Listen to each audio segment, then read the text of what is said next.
Bonjour à tous, j'espère que vous allez très bien. Enfin, le grand jour est arrivé, on se retrouve pour parler des 2 premiers épisodes de la série Obi-Wan Kenobi sur Disney+, sorti plus tôt que prévu d'ailleurs à 6h du matin. Je les ai pas vus à 6h du matin, je vous le dis tout de suite. Mais voilà, alors la review sera assez rapide, c'est vraiment pour vous donner un avis général.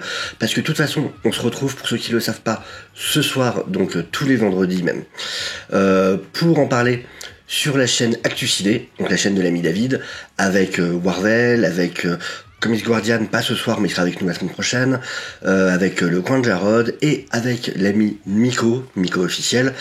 Et voilà, donc je vais quand même vous donner un avis. Par contre, je vous le dis tout de suite, je vais faire quelques secondes sans spoiler pour vous donner un avis très général, mais on va vite rentrer dans les spoilers, mais ça je vous préviendrai. Alors, du coup, c'était très attendu, bien évidemment. C'est un projet dont on entend parler depuis longtemps, qui devait être un film au départ, qui est devenu du coup une série. Donc, le scénario a été réécrit plusieurs fois. Et ça y est, c'est arrivé. Et je suis plutôt très positif. J'ai beaucoup aimé. Alors, c'est pas parfait. Je vais aussi donner quelques défauts que j'ai trouvé, que j'ai remarqué dans la série. En tout cas pour moi. Mais honnêtement, j'ai un avis là vraiment positif sur ce que j'ai vu. On parle de 2 épisodes, il y en a 6 en tout. On a vu un tiers de la série, mais voilà. Alors, j'ai pas écrit de plan, donc on va faire ça vraiment en mode impro. Donc, je vais vous donner les points positifs que j'ai trouvé du coup sur cette série. Déjà, j'ai beaucoup aimé la représentation de Obi-Wan Kenobi. Qu'est-ce qu'il est devenu ? Comment on ressent ces 10 ans qui viennent de passer depuis qu'on l'a quitté. Et voilà, je trouvais que c'était très bien. Déjà, c'était très bien montré. Il y a vraiment ce côté de monotonie dans la manière dont on filme justement son travail. Il a découpé de la viande. Il prend le petit morceau pour son animal, qui est d'ailleurs le même qu'on voit dans A New Hope. Non, pas dans New Hope, c'est dans le 3, quand il va déposer Luke justement chez Owen. Mais voilà, on nous montre vraiment visuellement plusieurs fois, on répète ces scènes pour nous montrer la monotonie de ces journées et aussi à quel point il est seul, exclu. Quand on le voit partir de la ville, on voit la ville au loin et on le voit lui tout seul qui retourne dans sa grotte. Donc voilà, je trouve que vraiment là-dessus c'est bien montré et du coup tous les changements qu'il a dû opérer. Et alors j'aurais pas tenu longtemps avant de mettre un jab du coup à la postlogie, mais voilà, là ce qui est fait par rapport à Obi-Wan, ça montre bien que c'est pas ça qui dérange d'avoir un personnage qu'on a aimé, qui est dans une phase de mal ou quoi. Ça marche beaucoup mieux qu'avec Luke, pour moi. En tout cas, je respecte ceux qui ont apprécié la postlogie, mais voilà, là c'est ok, c'est logique, on comprend, on sait ce qui s'est passé, on sait d'où ça vient, donc, bah oui, il est dans cet état-là, il a changé, il refuse d'aider le Jedi qui vient le voir à un moment qui est en fuite. Alors après, en plus, il le découvre mort, mais on comprend pourquoi il le fait. On sait les raisons, et c'est développé, donc ça marche. Mais en tout cas, voilà, donc le jeu d'Obi-Wan, d'Ewan McGregor, effectivement, évidemment, très bon de toute façon, ça, il n'y avait pas de doute là-dessus. Mais voilà, tout ce qu'il y a autour du personnage et des changements, la manière dont il s'est détaché de la force, dont il veut rester caché, dont il veut vraiment faire profil bas, avec ses raisons, pour protéger Luke, parce qu'il a sa mission. C'est vraiment super intéressant. Alors on voit du coup qu'il ne communique pas encore avec Qui-Gon. Il l'essaye. Donc j'espère que c'est quelque chose qui viendra dans la série, surtout qu'on on nous le tease. Donc j'espère que ça sera développé à un moment qu'il réussira justement à lui parler. Je m'attends à ce que ça vienne plus tard, sûrement vers la fin. Mais vraiment intéressant tout ce qu'il y a autour d'Obi-Wan. Ouais, j'ai bien aimé. Dans les points positifs, la manière dont c'est filmé. Alors, il y a toujours les petits problèmes dus au volume à des moments où on sent ce côté où c'est quand même très très fermé et autour il y a les écrans avec les décors. On le ressent quand même, mais honnêtement, dans l'absolu, je trouve que c'est quand même plutôt très bien utilisé. Il y a des jolis plans, il y a quand même de la profondeur de champ à des moments. Donc voilà, je vais pas trop en tenir rigueur, surtout qu'on sent bien que c'est Deborah Shaw qui a la réalisation, qu'elle a quand même l'habitude, qu'elle a déjà tourné avec cet outil, donc quel volume, cette salle ronde avec des écrans LED. Donc voilà, on sent qu'il y a quand même une expérience par rapport à ça, donc c'est certainement moins flagrant que dans d'autres programmes, mais on le ressent quand même à des petits moments.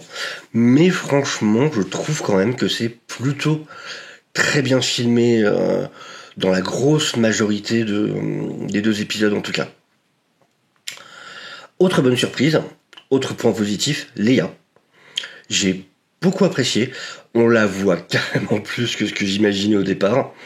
Je m'attendais pas du tout à ce qu'elle soit aussi présente et qu'en plus elle soit une part importante de l'intrigue du coup, en tout cas pour l'instant.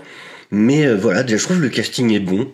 Je peux l'imaginer être une petite Léa. Alors, il y en a peut-être du coup que ça peut déranger, et puis d'en avoir discuté un peu avec des copains. J'ai vu qu'effectivement il y avait des questions qui se posaient sur le fait qu'on se demande si elle est sensible à la force déjà ou quoi. Mais c'est une enfant.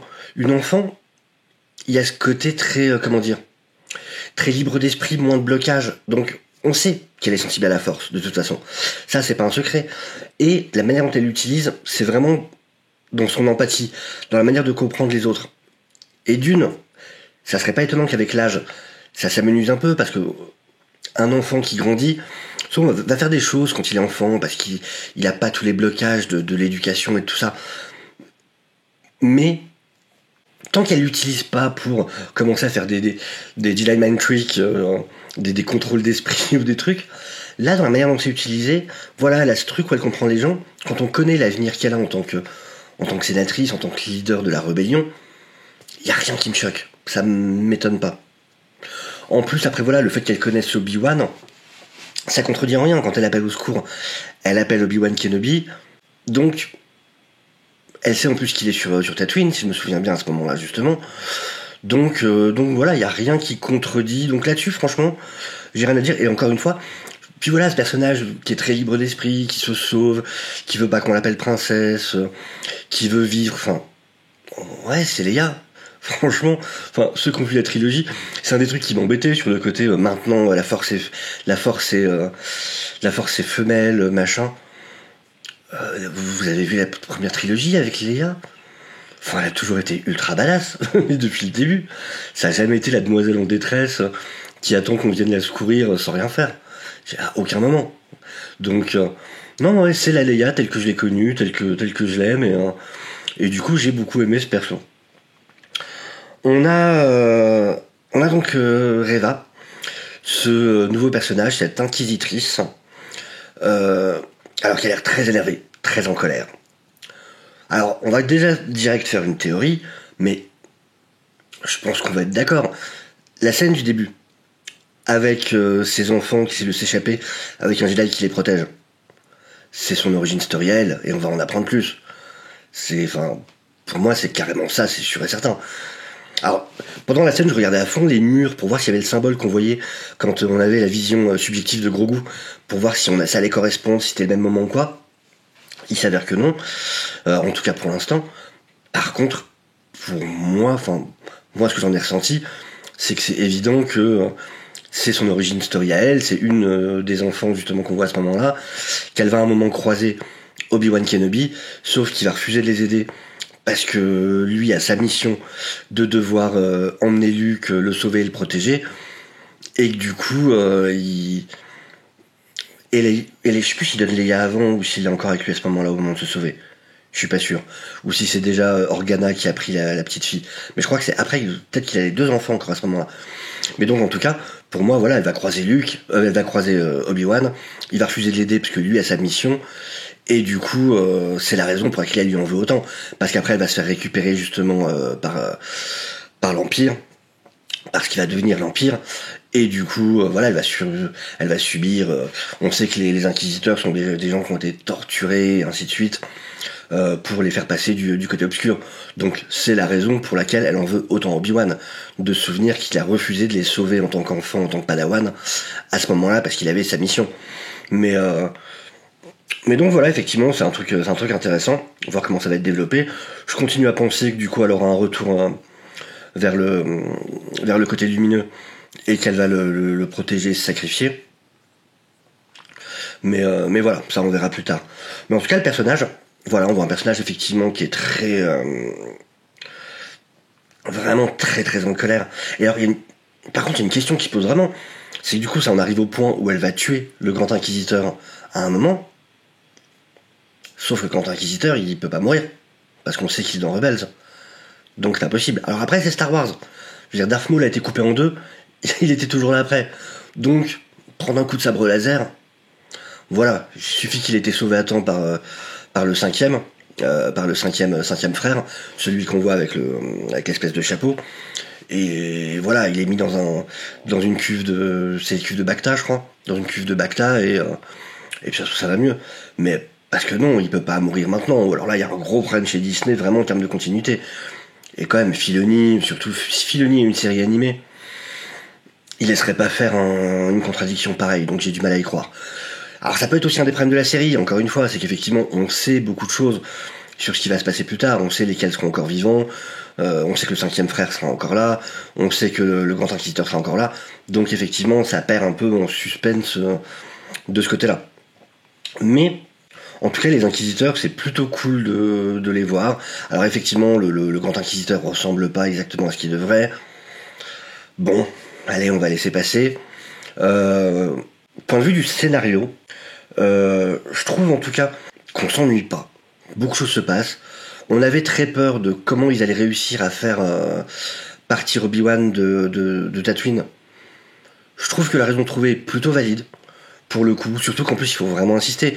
Il faut que le sénateur Organa aille voir en plus Obi-Wan pour vraiment réussir à convaincre. Parce qu'à la base, il refuse en plus de partir et de laisser Luke.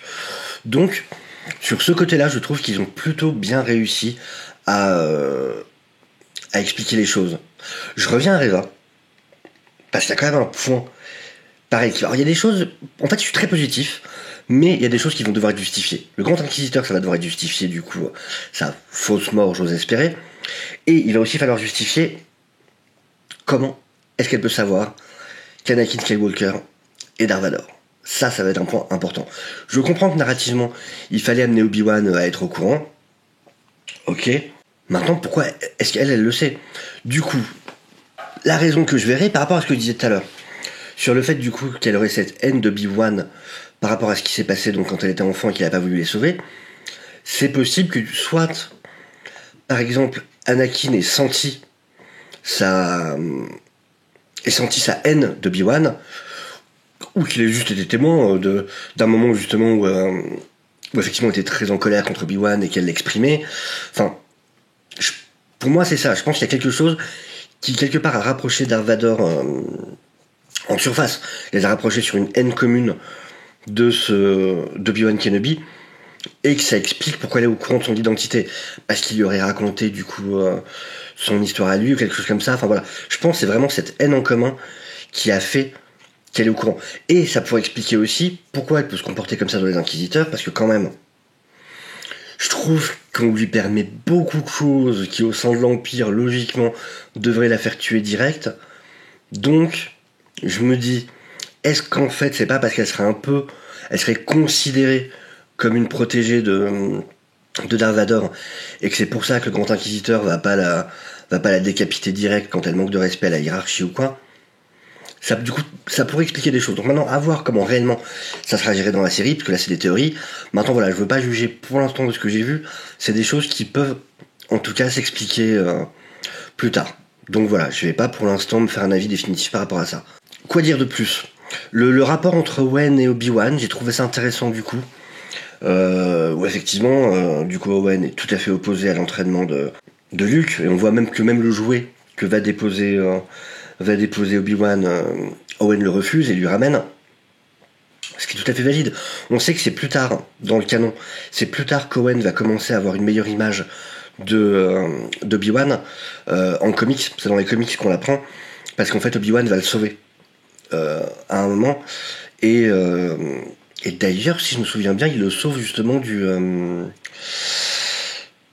chasseur de primes Wookiee qu'on voit dans Boba Fett, dont le nom est, je me rappelle déjà plus comment le prononcer, mais je crois que justement c'est contre lui qu'il le protège. Et du coup, voilà, on sait que là on est dans une période où effectivement Owen déteste Obi-Wan, donc là-dessus le canon est respecté. Donc voilà, ah si, dans les défauts, le rôle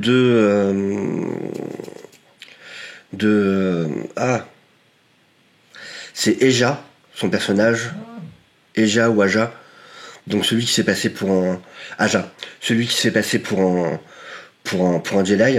Alors, donc joué par Kumail Nanjiani, je crois, quelque chose comme ça. Désolé si je prononce mal.